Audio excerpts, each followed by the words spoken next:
Jamwale mon bandiraɓe musidɓe tedduɓe yeɓiyankoɓe Ayaw Pindi TV min calmini on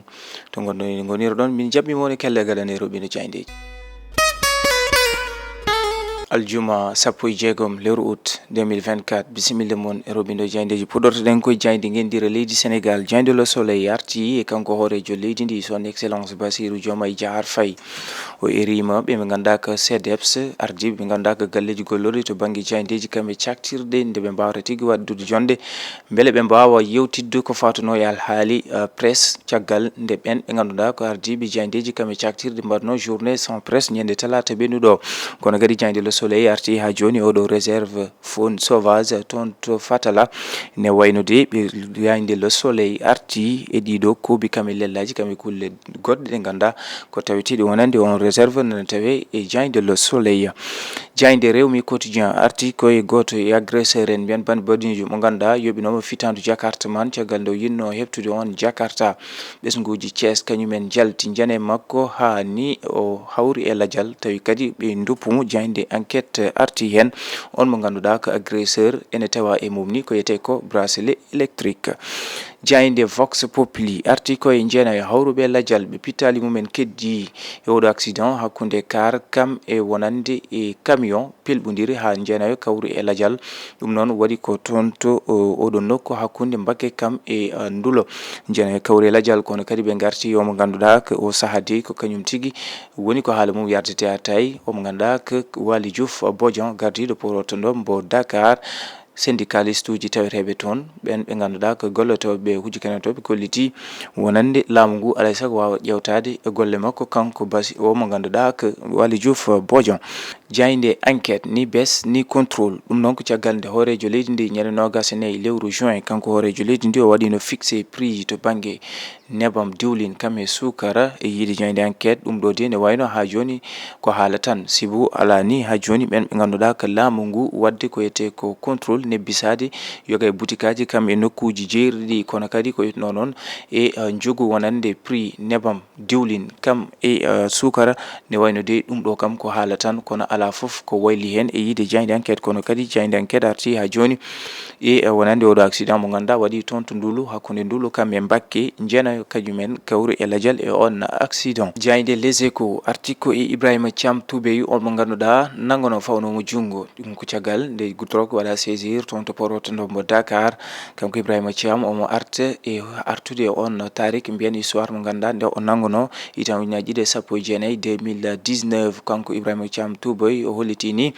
e ngol nangugol ɗum noon ko caggal nde ɓe nanguira ko yetno noon e drogue yogani e goto mo ganduɗa ko miñiraɓe jaggue mawɗe e nder leydi Sénégal kañum de ne jeeyno e nder Modiobere kono ha hande oɗo saaha ne wayno kañum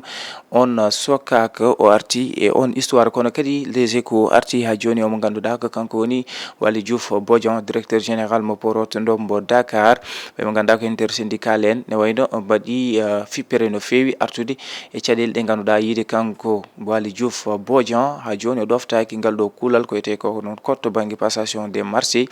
on marché mo tottiri yoga e mo ganduɗa ko ɓalliɓe mo ɓe erima laamu leydi Sénégal nde wawata ƴewtade ɗen golle mo directeur général Waly Diouf Bodian jayde l'observateur arti koye oɗo accident mo ganduɗa waɗi hakkude Ndulo kam e Mbacké jeena e hawruɓe ladial kono ɓe garti e omo ganduɗa ko agresseur mo fitandu mum yoɓa tawi ko duppaɗo toon to Thiès caggal nde yidno heptude moto mo ganduɗa ko fitiram golle en ɗon ɓesguji ɗi tawimo piimo kono kadi duppimo haw hawri e ladial o mo ganduɗa ni tawama e koyngal mum ko yete ko bracelet électronique jayde tribune arti koye nder lebbi joyyi ko ɓuuri temedere innama aade ko kañumen pitali mumen keddi e leyɗe jiwɗe kam e taliji ɗi ganduɗa pitali ene keddo hen accident ji ɗi ide jayde tribune hanki oni jeeno e kawri e ladial hakkude Ndulo kam e Mbacké car mo ganduɗa ene felbodiri e camion kono kadi ɓe garti e omo ganduɗa ko directeur général mo poroto ndo mo Dakar Waly Diouf Bodian ne wayno o saaha ɓen ɓe ganduɗa ko syndicat en toon to port autonome kolliti ne wayno tigui de o joni kanko Waly Diouf Bodian o waɗi violé ko yete ko noon oɗo no wayno ko yetno to banggue ngal ɗo kuulal to banggue code passation des marchés ɗum noon ko caggal nde o totti yoga e marché ji on mo ganduɗa ko ɓattiɗomo mo ganduɗa anda tawe toon to port autonome mbo Dakar Jande Direct News article mo ganda ko Cheikh Diba o holliti to bangi wonande recette baɗaɗo mobilisé wonande dendingol kopareje laamu leydi Sénégal e fin juin 2024 rendini ko abbi e ujunere temedde jeetati capanɗe joyi e joyi milliard pawɗi temedde jeegom million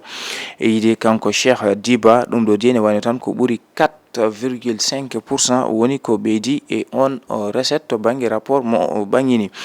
en ƴewoytu jayde l'évidence article o mo ganda ko Dahirou Thiam gardiɗo ARTP holliti ngam keblonogol grand magal mo Touba ɓen ɓe ganda ko opérateur uji ɗi kala kamɓe foof maɓe mbaɗe mobilisé ɓe ndendine toon to wuuro teddugo Touba beele tigui webninde weeyo to banggue wonande jokkodiral beele ɗum kadi wawa yarude yesso no hannirta ni kono kadi l'évidence arti ha joni e oɗo accident mo ganduɗa waɗi toon to Ndulo hakkude mum e Bakki jeenayo hawruɓe e Ladial. Jayde li quotidien arti ko e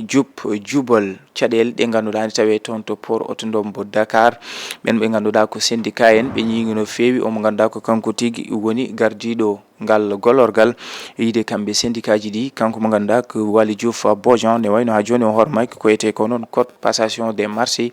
mo ganduɗa yoga e marché ji ɗi o totti goto mo ganduɗa ko ɓalliɓe mo o ɓe garti e on alhaali kono kadi li quotidien arti no feewi wonande e oɗo accident mo ganduɗa waɗi hanki o jeenoyo hawruɓe e Ladial. Jayde source a arti koye kanko hoorejo leydi ndi son excellence Bassirou Diomaye Diakhar Faye o arti e noddude yewtere eɓe ganduɗa ko SEDEF ardiɓe galleji gollorɗi kamɓe galleji jayndeji kamɓe caktirɗe ɗi nde mbawa tigui wadde yewtere fatam lamire safrude ñawanɗe ɗe ganduɗa ko teskaɗe oɗo saaha noon e presse o ɗum ko caggal nde manno décrété tawi ko ñalawma journée sans presse kono kadi jayde source a arti ha joni e caɗele mo ganduɗa ko kanko tigui woni Adama Faye miñiraɗo e Mariame Faye Sall caɗele leydi nde o waɗano convoqué ho nanga o saaha ne wayno o heeɓi wellitare. Jayde Besbi le jour arti ko e kanko hoorejo leydi ndi Bassirou Diomaye Diakhar Faye noddi yewtere hakkude mum ɓe ganduɗa ko presse ɓen ɓe ganduɗa ko ardiɓe presse o galleji gollorɗi ɗi to banggue presse jayndeji kamɓe caktirɗe kono kadi ɓe garti ha joni e oɗo accident mo ganduɗa waɗi jeenoyo hawruɓe e Ladial. Jayde Le Quotidien arti ko e omo ganduɗa ko Macky Sall ɓe kolliti ne wayno de haɗamo goto ɓe ganduɗa ko kañumen joguino nden kay kisal makko kono goto ɓe ganduɗa ko ɓalliɓe mo ɓe o gollotono o saaha de ne wayno laamu ngu haaɗi ɗum. Jayde Sud Quotidien arti koye kanko hoorejo leydi ndi o erima ɓen ɓe ganduɗa ko ardiɓe galleji caktirɗe kamɓe jayndeji ɗi ne mbawata wadde yewtere fattam lamire wawde safrude nden ñawande ɗum noon ko caggal nde SEDEF teski caɗele to banggue yoga e compte uji bancaire aji uddaɗi kono kadi laamu ngu heftude koɓe mbiyata ko noon to banggue wonande yoga e publicité ji ummotoɗe laamu ngu kono kadi ha joni to banggue taxe uji paweteɗi e kamɓe wonande galleji gollorɗe ɗi ɗum ɗo noon saabi ɓe mbaɗi journée sans presse kanko hoorejo leydi ndi o yamiri jagorɗo kalfinaɗo communication nde wawata ƴewtade ngal gonangal ɓen ɓe ganduɗa ko jardiɓe galleji jayndeji kamɓe caktirɗe ɗi uddirten koye jayde coftal ɓalli jayde record arti koye Lamine Camara tawete toon to Monaco o arti e yide makko kono kadi fandore makko toon to Monaco mo ganduɗa ko toon woni ɗo fettata kono kadi ɓe garte Prime League Manchester United hande kihiɗo ma hawru e Fulham. Bandiraɓe musidɓe tedduɓe yeɓoyankoɓe Ayaw Pindi TV ko ɗum woni komin doɓinno mon e kelle gadane jayndeji men min dokka mon aadi altine garo so hawre welede Allah ɗo e nden yo jaam jeegomin jeego mon on jarama.